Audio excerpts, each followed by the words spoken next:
The phrase open heart, or the heart opening, is a beautiful phrase, but it's also a very dangerous one,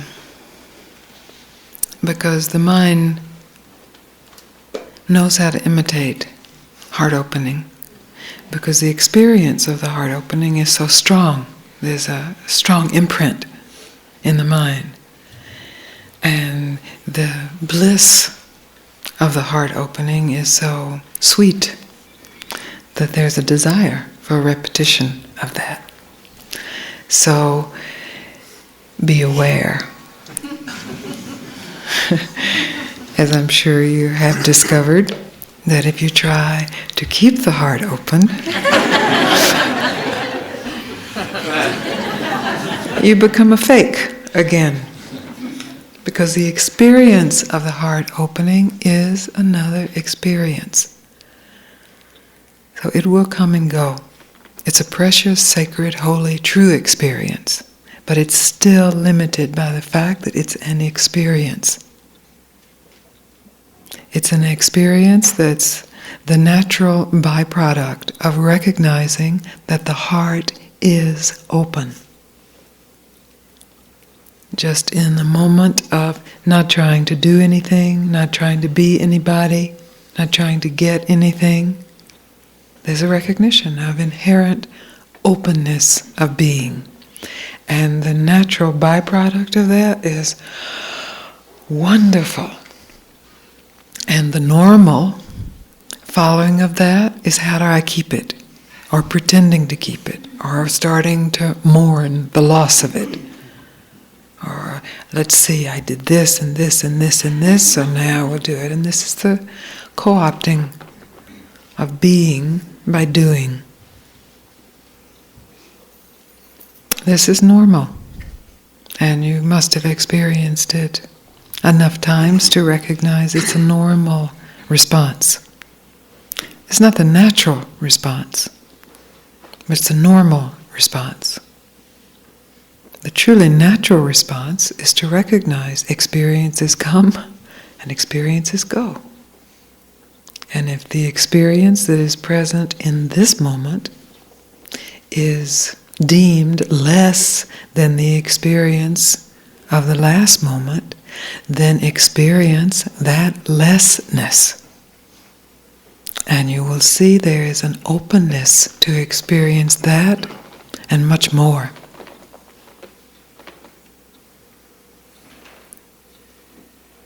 This openness is not separate from the open mind, but it's nothing that the mind can do. Because when the mind is open, it's receiving. And it may be receiving karma, the results of your past actions. It may be receiving the chemical firings of your physiology. It may be receiving the psychic messages of the collective space, the individual madness. Receiving.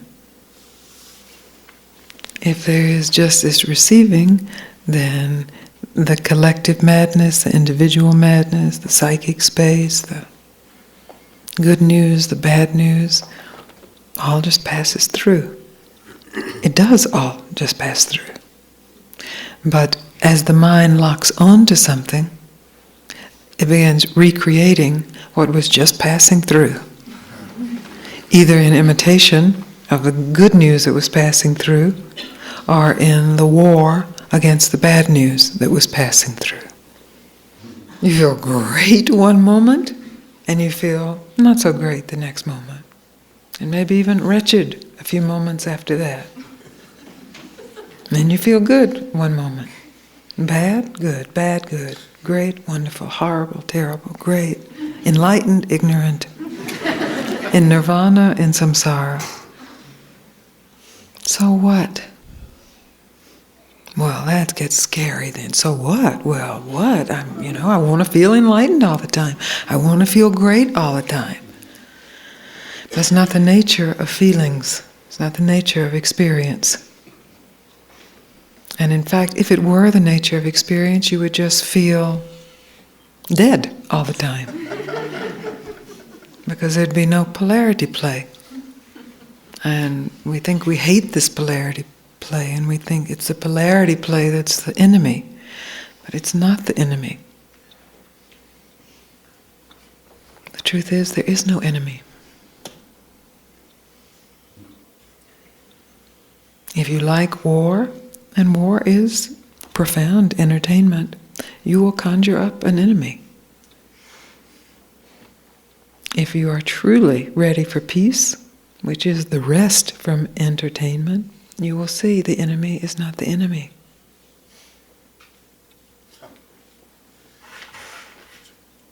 So the mind has its wondrous, awesome display.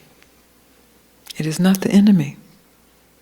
The mistake is in the identification with that display as reality and as something that can be made permanent. What is permanent is what the display is in. What animates the display, the whole display, not just the good part, not just the angels, but the devils too.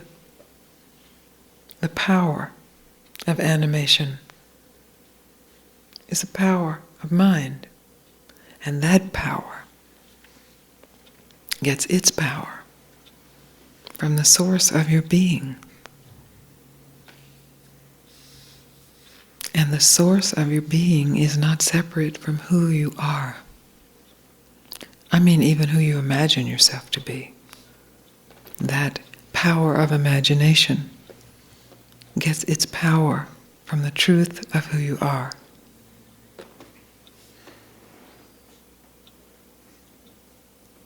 And you can recognize yourself. You have recognized yourself. And then you tried to capture it in the mind. Isn't it wonderful? It can't be captured. You can't be captured. Isn't it wonderful? It's not neat, and measurable, and keepable. Isn't it wonderful? Who you are is free. Yes, it is. If you surrender to that. It's horrible and frustrating if you fight it.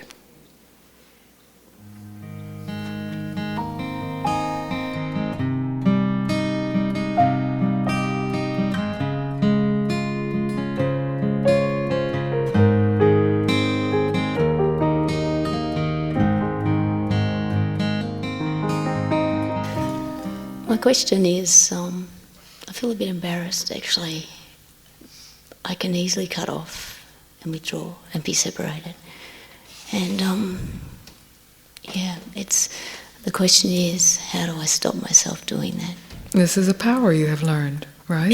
It's very powerful. It is very powerful, and perhaps it was appropriate at some time. It's the power of dissociation, or the power of withdrawal. It's very powerful. Certain people are given this power. So then the question is, are you willing to surrender this power, to give it up? I certainly am willing. You're willing? Wonderful. Then when the temptation arises to reclaim that power, you don't touch it. It's that simple. The complication is in, well, I'll reclaim a little of it and just save it just in case, and I might need it. No, this is what is spoken of in all the spiritual literature, the necessity to give up, to surrender the powers that have entranced you. Yes, so with the pleasure and the power of this power also comes the suffering. And that's what you're aware of. Yeah. That's the maturity that is necessary, to see that the power itself is limited, and that what is wanted is deeper than the power to separate oneself. Because this power requires some, you may not even be aware of it, perhaps you are, some doing, some steps. Oh yeah, jealousy, comparison. Okay, so there's jealousy that arises, and then from that, first there's comparison that arises, and then there's jealousy, and then inadequacy. And then a story of inadequacy, and a story of insecurity, and insecurity means some fear, I would suspect. And then Then what's the step? Because all of that's fine so far. All of that's fine. No problem so far. Painful, yes. There's no problem with pain. There is to be pain. If you are seeking anything to avoid pain, that's the suffering. That's the search that must be called off. The seeking to avoid the pain. There's nothing wrong with pain. You will see when you stop seeking to avoid it. So now what happens? I guess there's an avoidance of feeling the hurt. So the avoidance of feeling the hurt.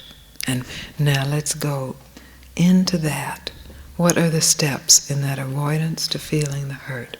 What do you tell yourself? There's got to be some mantra with that.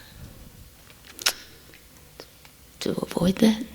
To avoid the hurt. Become defensive and hit out. And what do you say inside yourself? You know, it happens so quick, I don't even think yes, that's but we are slowing it down. Slow motion. So that you can see it very clearly. It happens quickly because you're very practiced at it. You're very adept at it. So, you drive the car, you don't think about what steps go, you don't think about that. Except when you're teaching somebody how to drive a car, you realize, this has to happen, this has to happen. This has to happen, this has to happen, this has to happen, this has to happen. So I'm asking you to teach me how it is you withdraw. Say, I want to learn how to withdraw. What are the steps? Yes, okay. So now you have to examine, it seems so natural to me, it just happens, but it doesn't just happen because you've seen the lead up to it. Yeah. I can just say to myself, I'm going to go blank here. I'm going to go blank here. And I'm going to withdraw and move back. And I'm going to withdraw and move back. And then what has to happen? What do I do internally? So then I want to run away. And but then internally? Internally. So I get all that. That's good. That makes sense. I can do that now. Okay, good.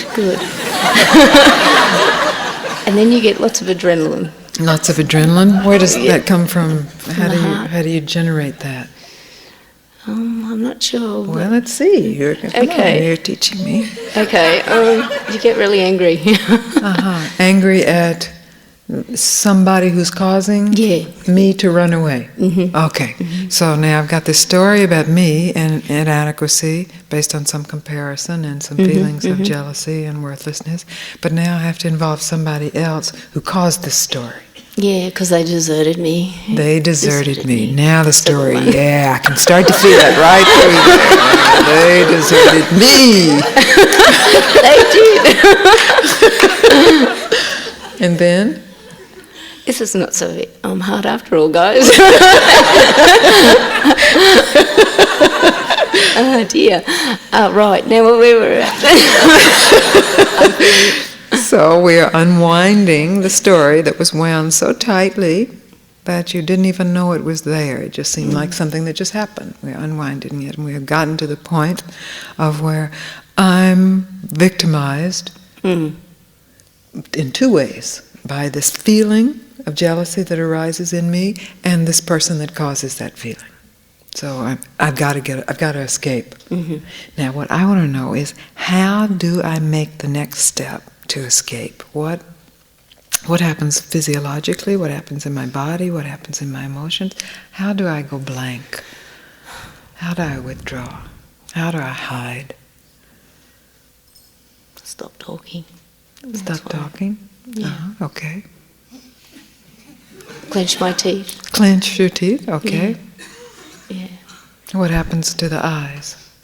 Blank stone. Mm-hmm. Stone eyes. Mm-hmm. Yeah. Very cold. Very cold. And my body itself, is there a posture that goes with it? I'm not quite sure. Well, put yourself in the situation. Yeah, slumped. I guess victim, got to be victim, so it's really slumped, round-shouldered. Yeah, well, I'm telling you, this takes some effort. Yeah. And it does. It does. Because I'm very tired. I'm sick of fighting this depression. And it's effort. It's a lot of energy, There is a lot of energy that goes into it. So then what's the solution? You see all the steps. I'm sure there are many more other steps, but those are at least enough to see. At any point along the way, you have seen it now, at any point along the way you can say, stop. I'm giving up this power to close down. So you sit up straight, you open your eyes, you say hello, you have hurt me, or I'm feeling hurt and I'm blaming you. Or just I'm feeling hurt, I hurt. Yeah. Or I love you. You see how easy? Isn't this easier? It is. It is. This is the truth that we hate to tell. Because it is. We have so much invested in these powers that we have developed. And we think they're so great and special. And to give them up means I will actually be unprotected. I will actually have to experience this pain. But you see that in protecting yourself, you still experience the pain. So what a bad joke you have played on yourself. If this protection actually worked, it would be another matter. But the protection augments the pain, turns the pain into suffering. Pain is pain, and yes, so let's say there's jealous pain, and we can diagnose jealousy and why it shouldn't be or why it should be, but say it's there, just as part of the human experience. Jealousy. Feel it. I'm jealous. I hurt. I'm fearful. I love. Now what am I going to do? Withdraw? Hate? Close off? Or just hurt and love? I recommend hurting and loving. There is a beauty then to the hurt and to this most human emotion. I don't know if other animals are jealous. Maybe they are. They probably are. If they're humanized. Well, they probably are anyway, you know. We think that the negative emotions are limited to humans, but people have studied animals a lot now, and you know, there's this one man who studied ants a lot. And we have this idea of ants as being, well, ants, you know. But they aren't just ants. I mean, they have personalities, and they have certain ants that are hiding because they don't want to work like the other ants. Honestly. And then they have those ants that go and find them, you know, and bring them back. Yeah, and if they can examine them closer, they will see they're probably comedian ants and tragedy ants, and just like with the gods. It's the same thing. So let us say that these emotions, these feelings, are just part of the theater. A life, a precious life, that is being lived in avoidance of hurt and the suffering that's a result of that. It's a dead life then. I'm not saying totally, because I know that there are aspects where you don't avoid, but we are speaking specifically of this scenario where there's a closing down, a blanking, a collapsing, and a story of hurt is very different from an experience of hurt. An experience of hurt is an experience of hurt. Maybe it was generated by a story, but it's directly the experience. And in that, then the love is not covered. You don't have to go stony. You don't have to collapse. You love and you hurt. Good.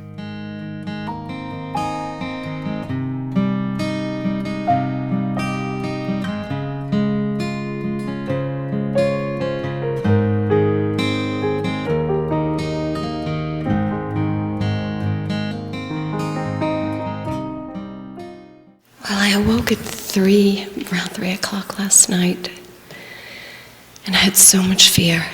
I was aware of so much fear. It felt like out here. I wrote you a note this morning. And then I remembered, or maybe I remembered first, that I needed to come up here. So I don't know what happened first. I needed to expose myself. I needed to show myself. I've hidden so long. I've been hiding so long. Long enough, anyway. Long enough. Long enough. Maybe a little over enough. So Way past due. Way past due. Way past due. Yes.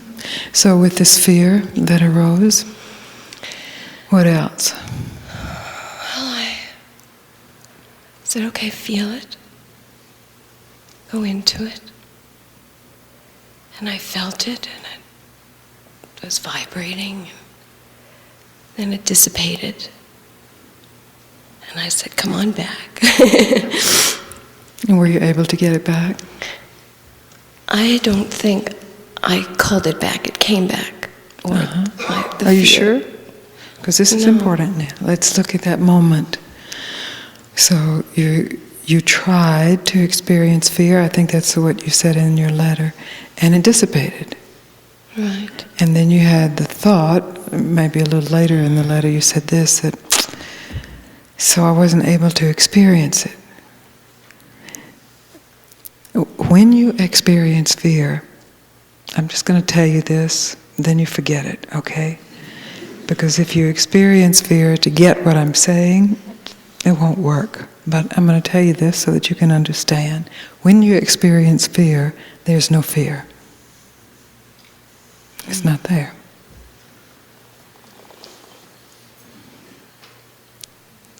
So I guess all these years I've totally been running from it. Yes. I can't believe that. Yes, well, check it out and see. I will. And that's part of what we're doing here right now. So then when you invited it back, there's a way that fear comes back.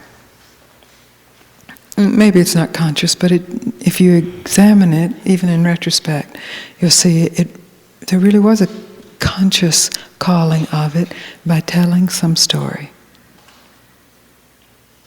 Yeah, I think Yes. so. I think I told myself, okay, you're going to come up here, and you're going to have to be in front of all these people.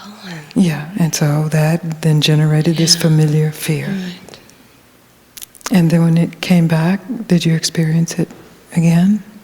Well, again, it dissipated. Yes, and you see, we don't have much in our culture that says when you experience any negative emotion, really experience it, it is not there. When you experience any positive emotion, really experience it, it's endless. So we spend our lives chasing positive emotion and running from negative emotion. Chasing it is different from experiencing it. Chasing it is trying to get rid of whatever you're experiencing so you can get on to getting more of that bliss or happiness or joy. When you experience any negative emotion, really directly experience it with no story. Just as in this instant, it's so instantaneous. It is not there. If you think you are experiencing it, and there's still a lot there, then recognize there is some story still being told about me and fear. How big it is, how you'll never be able to get rid of it, how it'll always come back, how dangerous it is to experience it, whatever the story may be, endless stories. And just stop. As you did again, you said, okay, fear, come. When you say, okay, fear, come, and you really mean it, and you are really open, fear can't come. Because in that moment, you are not telling a story about fear. And fear exists only linked to a story.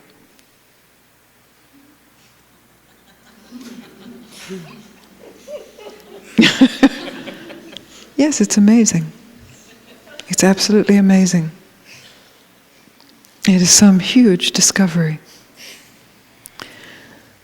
But it must be like, when the New World was discovered and Columbus or whoever came back and said, there's more out there than we know about. And everybody said, no, I'm not going there. The demons will get me, I'll fall off the earth. No. That's the same primitivism that's in human emotional culture.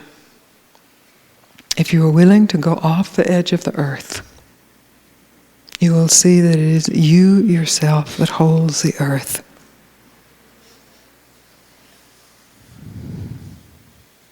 And you cannot go off from yourself. You can only go deeper into yourself.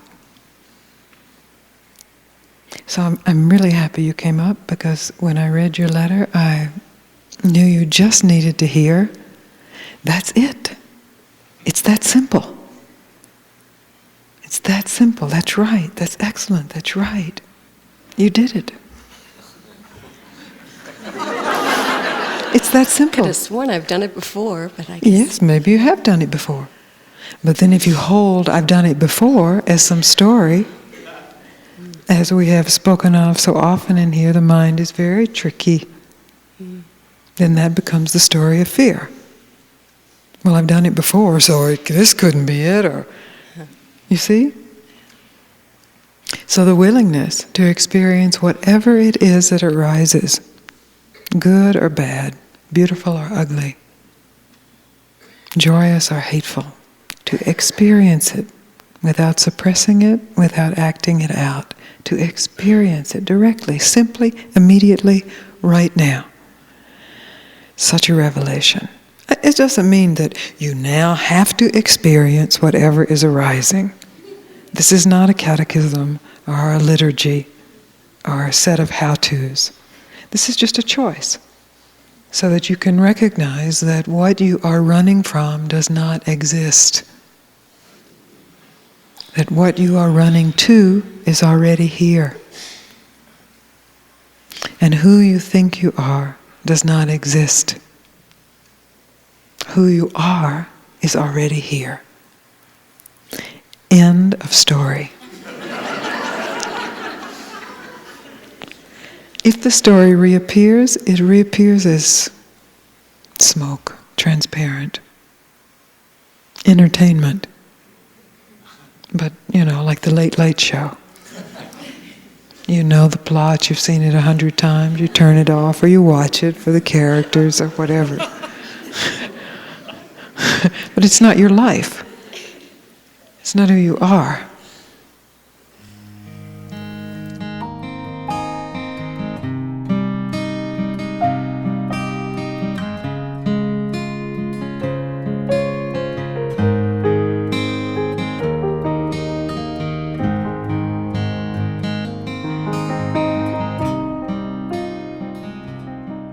Last night when this young man spoke, when you spoke about the extreme sadness, the grief, at the recognition of knowing, having a moment of pure knowing of the truth of who one is, and then by some mechanism of mind seeking pleasure or avoiding pain, turning from that and telling the truth about turning from that and the grief and sadness that appears. Most people are primarily interested in getting rid of that grief, getting rid of that sadness, because it's painful, it's suffering. But if you will look in your lives, I believe you will see that most of the activity of mind has been to get rid of that grief. There is a grief of losing form, losing loved objects, the attachment to objects, and then the grief when those are lost. But this is a deeper grief. It's really the grief of recognizing the betrayal of self to itself, rather than actually experience that betrayal. We usually get busy in fabricating proof that we didn't betray, gathering powers or pleasures or knowledge that proves, in fact, we really didn't betray. We really are okay. But this grief, this divine sadness is very important. It is a great gift from the emotional body. And we usually have at least a couple of ways of approaching that. One way is to dramatize the grief, to make the grief into a dance, or a song, or a play, to glorify the grief and the sadness and the pain. And another common way is to deny it, to push it down out of sight, out of feeling, to numb oneself, to deaden oneself. It doesn't matter which is chosen, the suffering is still there. The grief is still there. Sadness is still there. The loss of being true to oneself is still present. It's very important for everyone in this room to recognize the truth of that experience of loss. The suffering of that, the agony, the deep sadness of that, and how that sadness gets covered in activity of gain and fear of further loss. And the covering, the dancing, the acquiring of objects, both subtle and gross, to avoid the final loss, which is perceived as the loss of this body, the death, the end, forever separate from what one has glimpsed to be eternal.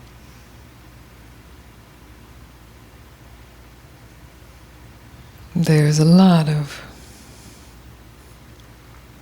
hokum in the spiritual world. Do you know what hokum is? Oh, it really dates me. Hokum is garbage. There's a lot of garbage, which is really just a covering of this cry of the heart, this wail, this tearing of the heart in the pain of the recognition of turning from the truth of beingness, from the truth of God, truth of eternal truth.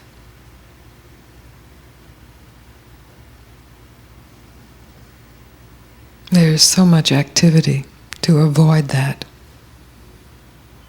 And in our country in particular, or in the Western world in particular, with the avenues of activity, there is such a scurrying, a frantic search for something to take away the echo of that loss. But nothing does. And then there is the promise of the spiritual path, and the perhaps second surprise, the recognition of the innocent heart, open and in alignment with the truth of one's being, and the desire that usually arises at that very moment to not lose it again, to not throw it away again. But this is a trick also. This is another bite out of the apple of gain and loss. And usually what follows this bite is a simulation of what has been gained, of a blissful attitude, of a happy face, which it is preferable to the others, but it's still a lie. It's still a betrayal.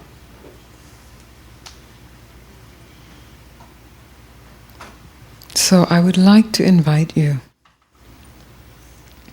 to recognize that everyone has taken a bite out of that fruit. Everyone has searched to gain and run from losing. And in that, everyone has lost.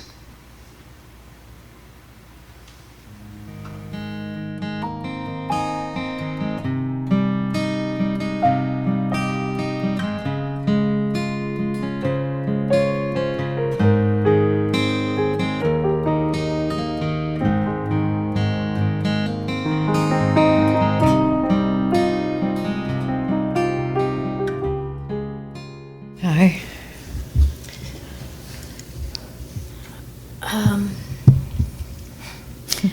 Last night was my first time here in your presence, and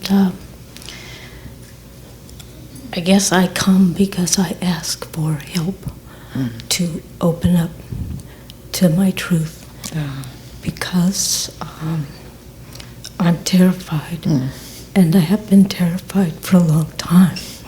I've done a lot of work, and I think that I am, in the last 14 years, done in-depth therapy and know of the abuse, and know of pain and suffering, but I don't know. It's hard for me to open to the beauty and to the love, especially of myself. It's like I was taught there is no God for me, and that there's a big part that believe that. And it's like, okay, I'm ready now to move on from therapy. Great. But You see, you speak to very many people. But I don't know where to go from here, because it's like That's I okay. need I want to play, I want to love, I want to do. And it's like all I know is hell. That's not all you know. That's a big part of what you know. As you said, there's a lot of what you know, but you didn't say all a moment ago. There's something else, some force, some power that saw you through the hell. But it seems like it's so... I understand it seems like it's small, especially in comparison to the hell. And you've put a lot of attention on the hell, and the hell was calling for a lot of attention. But just right now, as we sit here together, if you just shift your attention to that little space of light that's already open, you don't have to do anything about opening it. It's very simple. However small it is, just a drop even, just a speck, that's fine. Just put your attention there.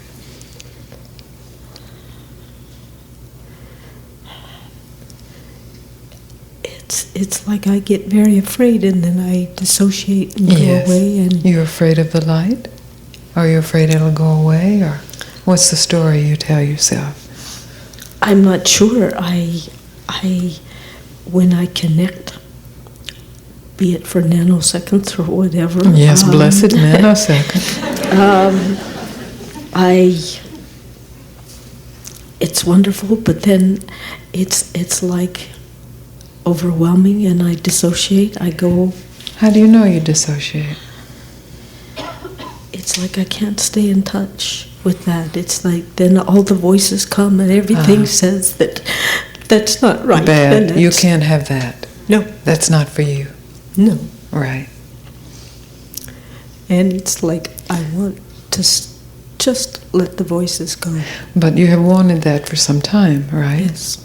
I've wanted truth since I started therapy. I mean, I wasn't really ever doing therapy for the sake of That's the whole point of therapy.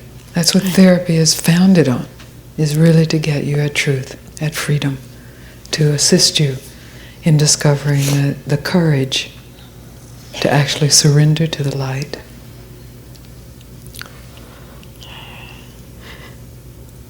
I still have so much shame and blame. Yes, shame and blame, right? Just heard a really interesting radio show about shame, and that shame is a strategy for survival. I think what he was really pointing to is like shock, like how when animals go into shock. Have you ever seen a rabbit or something that's been caught by another animal? There's a point where there's no struggle, it's just... And there's a whole body language of shame, which is a head drops, it's as if I'm not here. It's like, it's an invisibility and a dissociation that's part of shame. So just while you're here, right here with me, are you willing to be completely ashamed? To not fight the shame?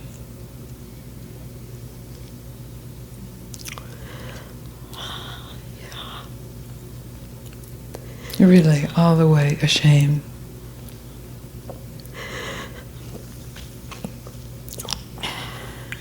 It's just something else, so it's not shame.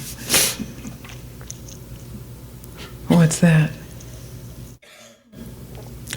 It's almost a hatred for myself for what I've done, for my own killing, for what I was done as a child. Yes. That I can't forgive myself for. So forget forgiving yourself. You don't have to forgive yourself. I can't accept it in me. I know what it's like to kill. Yes, forget acceptance. Forget acceptance. I'm just asking you to feel one emotion all the way through. So the shame led you to the hate, right? Mm-hmm. Are you willing to feel the hate all the way through? Just this one emotion that has nothing to do with forgiveness or acceptance or being better or worse, or just the emotion itself all the way through.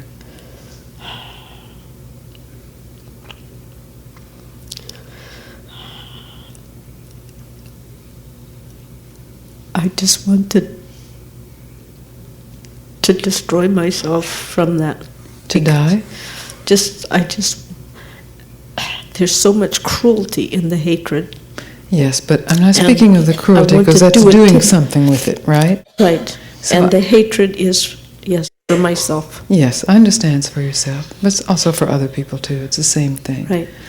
But I'm just asking you, I know it's not therapy, it's maybe it is some kinds of therapy, but I'm not interested in you doing anything with the hatred. I'm not even interested in you getting rid of it. I want you to meet it. Just to really meet it. Purely.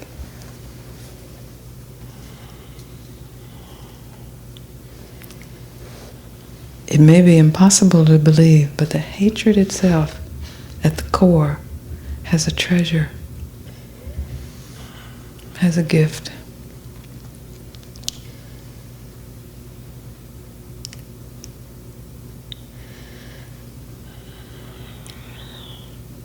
What are you experiencing? Some compassion. Some compassion. Now, don't, just for a moment, don't tell yourself any story about this compassion. Just let's use compassion as an emotion and just experience this compassion all the way, just as I ask you to experience the hatred. Now you just experience this compassion. Just not to keep it, not to get rid of it, just as an experience of what it has to give you in the core of it.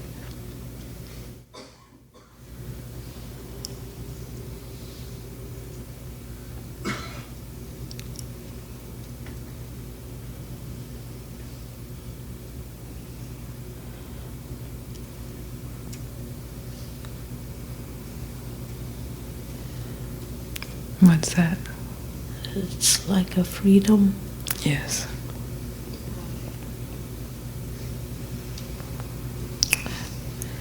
It's like a freedom.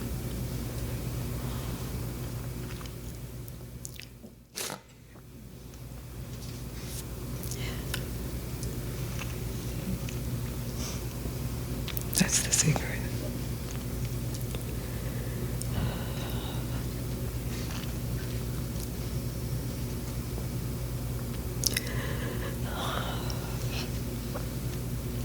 what's happening now? It's nice to be free.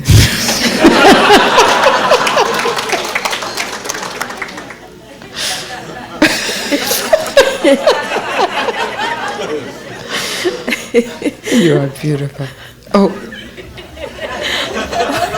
Oh no. Oh yes, you have to see it because It's gotta not work like dope last night.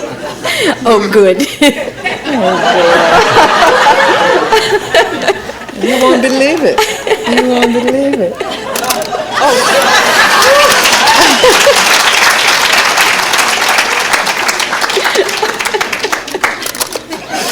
So I'll keep one and Enough you already. keep one.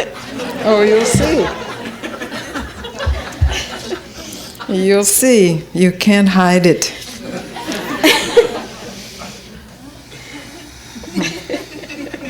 This is it. This self-hatred, this knowledge of the horror that we are each responsible for, and the attempt to escape that and fix that and get away from that, just to stop and experience it.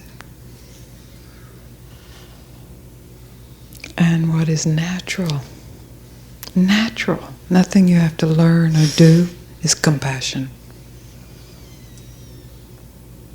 Is freedom. This can never be figured out by the mind because it does not make sense. It has nothing to do with you did so many things, so therefore you get to be free. Or you didn't do so many things, so you don't get to be free. This is the good news for all of us. This is beautiful. Let's see if it caught it. If not, we will. Oh, yes, that's very nice. Can you see that?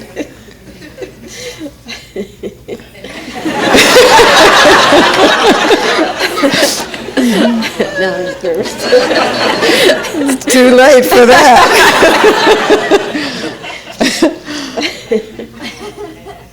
Thank you. Oh, this is very beautiful. Very beautiful. Thank you.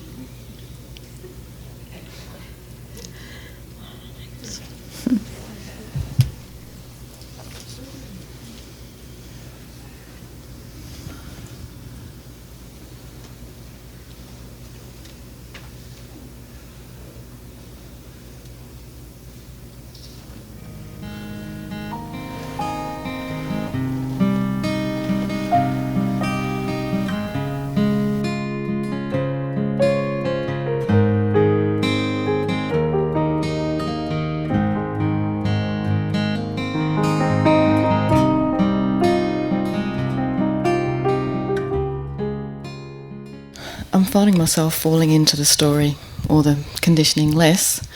Well, that's excellent. Yeah. Well, let's take a moment to appreciate that.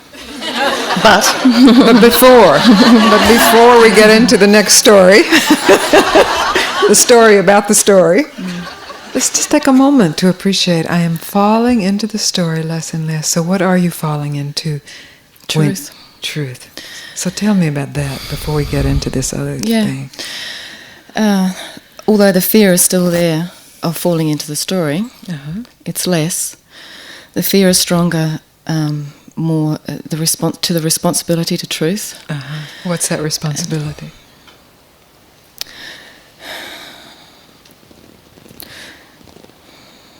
Well, it's like I wake up in the morning and I feel afraid straight away that I'm going to fall back into it, and then I catch myself,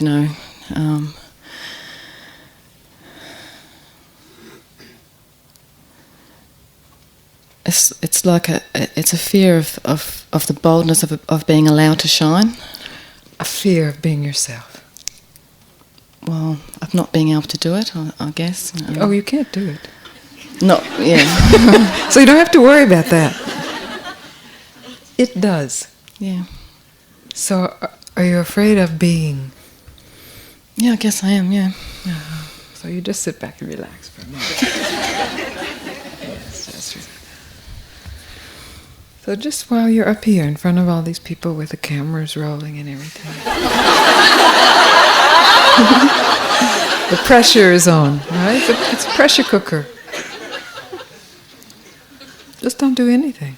You can just sit here. And you see the impulses to do something? Impulse arises. Yes, but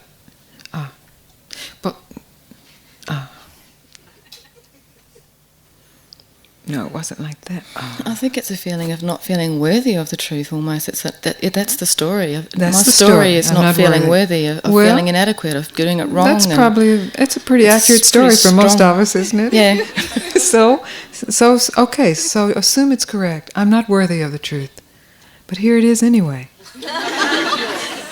I guess it's just alien. It's just something new. It's it's a new way of doing things, and That's right. and then this old story says you can't do that. That's right. So you say right back, that's right. Yes, I can. I can't do that. You say, I can't do that. No argument needed.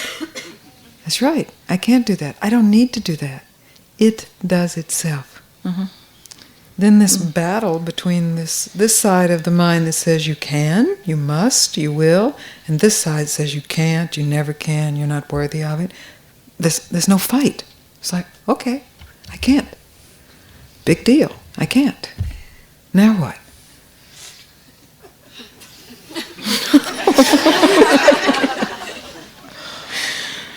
It's pretty ridiculous, isn't it? It's pretty ridiculous. It's pretty ridiculous.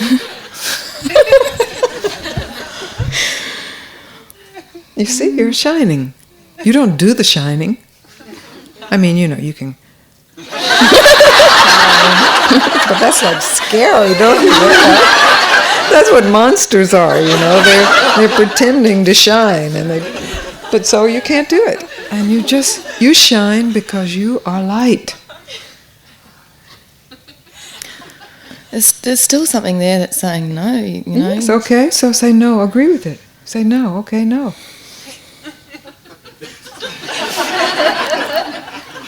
It's not possible. You see, there's a point where you're unwilling to battle. You're unwilling to continue this fragmented existence of this side of the mind saying yes and this side of the mind saying no, but yes must win, but no always comes back. It's like, hey, what then? Both yes and no fall away. In this moment. Don't battle no. Let no be there. Nothing wrong with no. No is very useful. It's a beautiful word. It's a beautiful force. No. Okay, no. You can't do it. You're unworthy of it. But don't fight that now. Yes, you see? Where's its power then? Its power is only if you're willing to go to battle. And if you're willing to go to battle, you've lost it. You've lost it. Because you may appear to win. Okay, I won, yes. But it's only that no is then gone underground and pulls you deeper into self-doubt. And you're always waiting for the whole thing to collapse. It's great now, it feels wonderful, but it can't last. Okay, it can't last. It can't last, it won't last. So? What we do? Nothing. So, when you really don't fight that, what's the result? Peace. Peace. When you really don't go to war, peace is the result. Amazing, isn't it? You thought peace would get there if you won. Peace doesn't get there when you win. It just means another war is coming on the horizon, because that comes back stronger than ever. Come on, we know this all over our planet. In every culture, every history, every people.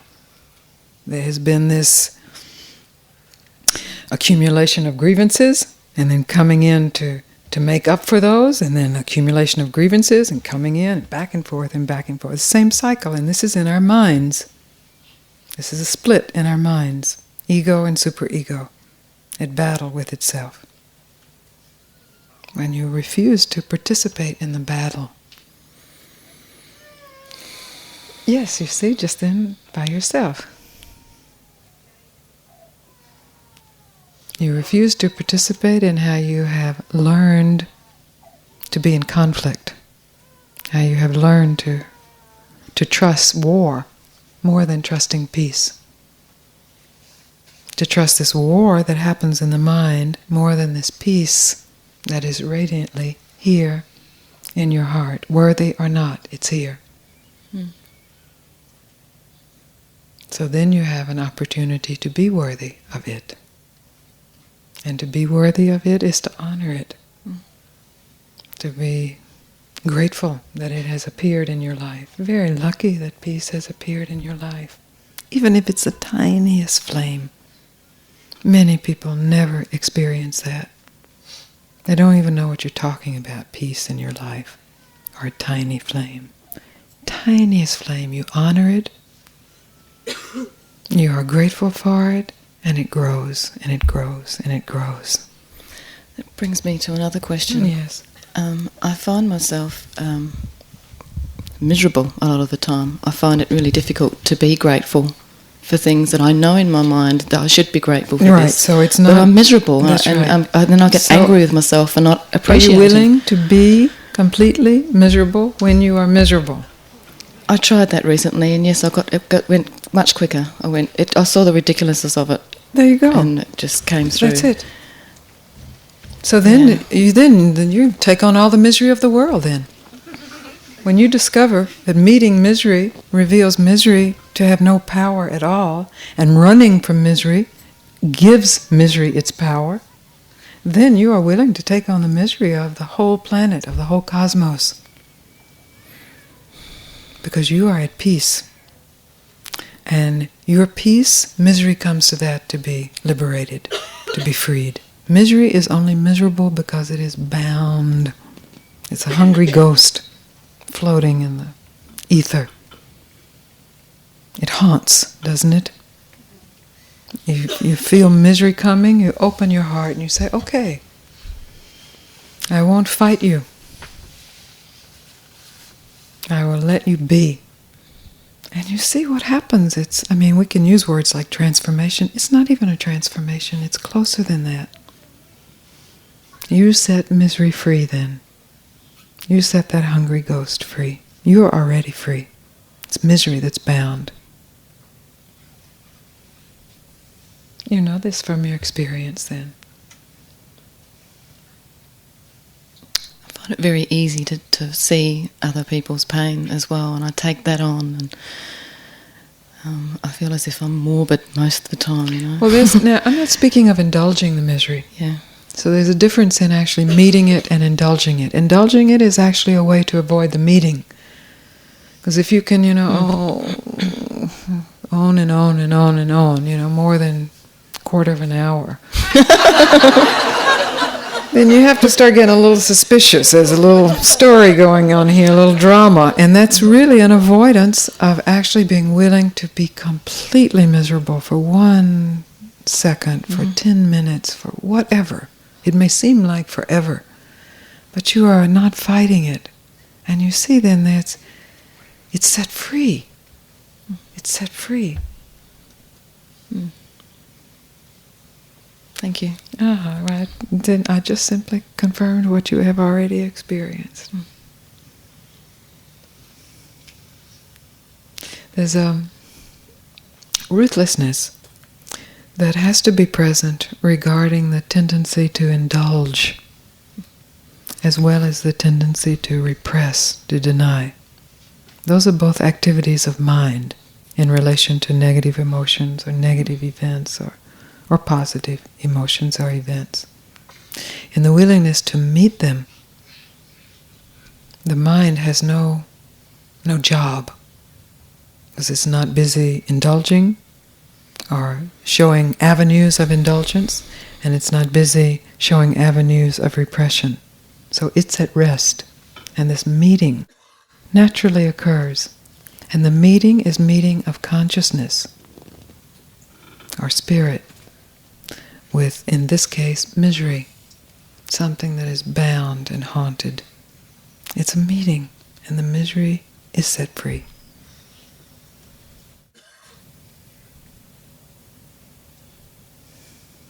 So there's a vigilance. And maybe when you first started speaking, you were speaking of the burden of that vigilance. That's often how it's interpreted, some kind of responsibility to truth was the word you use, the phrase you use. Yeah. But it's really a lightness. When you feel the heaviness of the responsibility, that means now mind is showing you what responsibility means. But responsibility is meeting. And in that, mind is still. Because there's nowhere to go. In a true meeting, there's nowhere to go. In a true embrace, you are here. If you're embracing and you're like planning to go over there, or you're embracing and you're thinking about what didn't go right today, you're not embracing. But you know an embrace. I can tell by the way you're nodding. You know a true embrace. You are simply here. You're meeting. And when misery is freed through this meeting, it's revealed to be spirit itself. That it was simply cloaked, bound.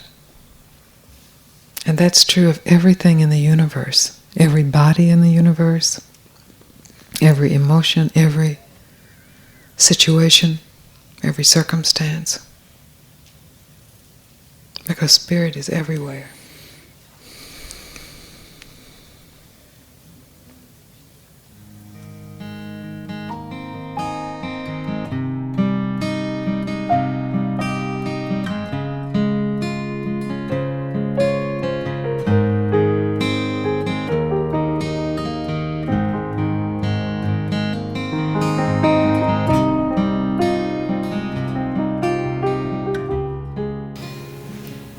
I'm in a position in my life now where there's a lot of expectations that come from other people.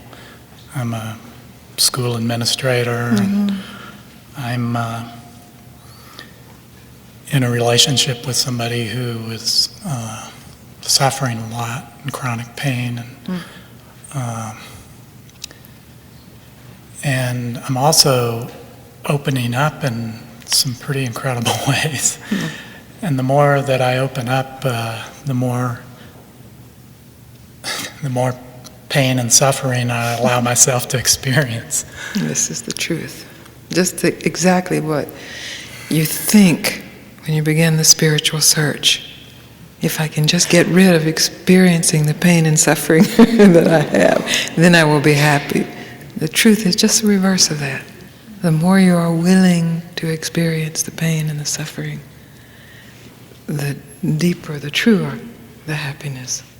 Part of the problem is, though, that as this opening happens and as I experience more of this pain, then all these old tapes about what I've done with that in the past come up, and yes, the they defenses. Must. They must. It's like the basement is being cleaned out. They must come up. And then what? Just open up again, or open up with whatever it is. And then what happens to these tapes? They're just endless kinds of, I don't know, bullshit. Yes, they're compost, let us say.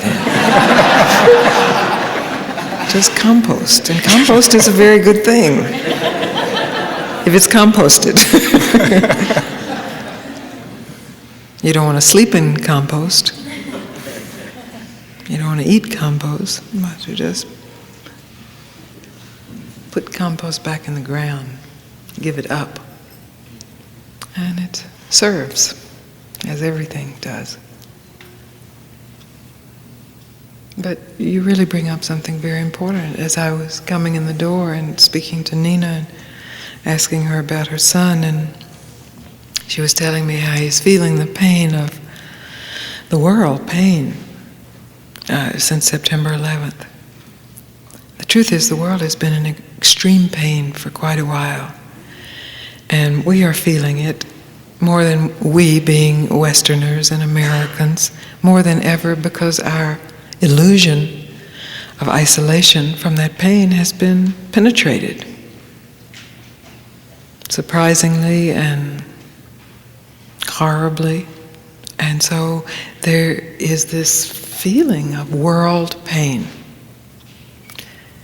The what I have seen is that can be a tendency to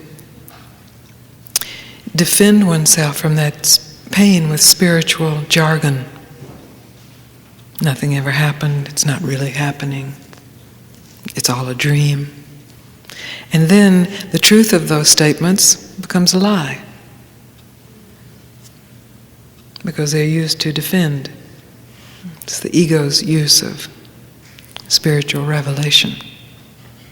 But what you say is so innocent and clear and natural.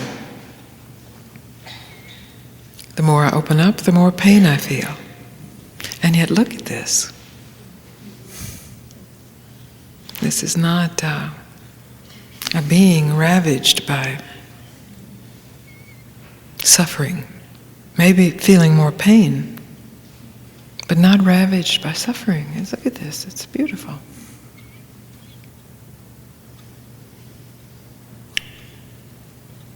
I think the most difficult thing is having these experiences of the other as the self, and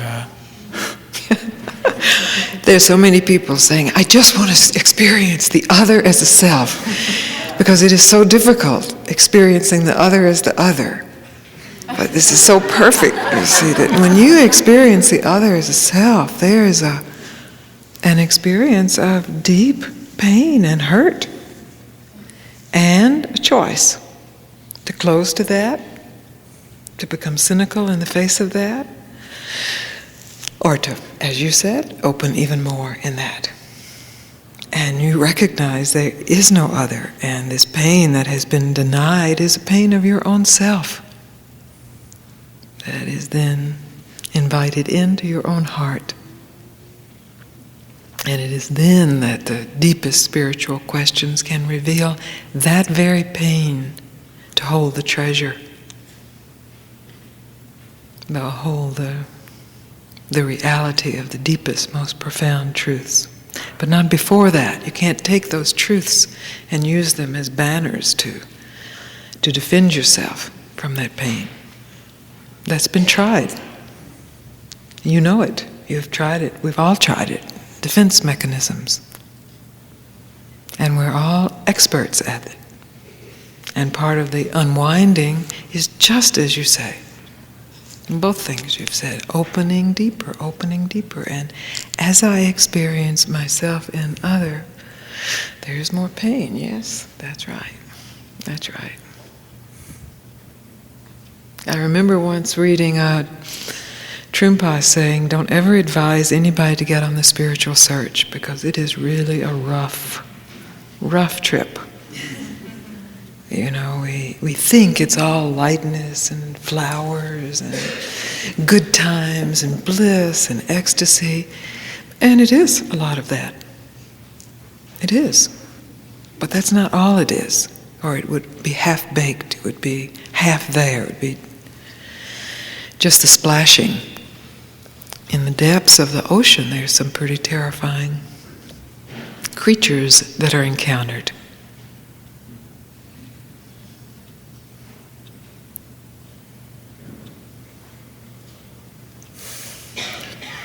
I want to thank you, because when you first came to Boulder a number of years ago, I was there, and that was really the beginning of this opening for me in so many ways. Because you said some things, and on an intellectual level, I started to get it, and I've got that. It was the thoughts that I had, and you know, over time, as I opened more and I look back on those thoughts, they were just thoughts. Well, you see, that's a perspective of looking from the depths up to the shallows. And I'm excited about the adventure as it continues. Yes, the adventure is very exciting. Very exciting and very calming and very blissful and very horrific. It takes a mature soul to really say yes. Or And I'm not saying if you think you're a mature soul, and I'm not saying if you're thinking, oh no, no, no, you may still be saying yes. Because I'm not talking about a mature mind, mature intellect. There's a depth of maturity that is unknowable, that takes you into unknowable realms, that has brought us together. The depth of maturity that brings us together so that we can be with one another as being with oneself, learning from oneself, recognizing oneself, meeting oneself, and feeling the pain of oneself, and in that willingness, discovering the untouchability, fathomless purity, innocence of oneself.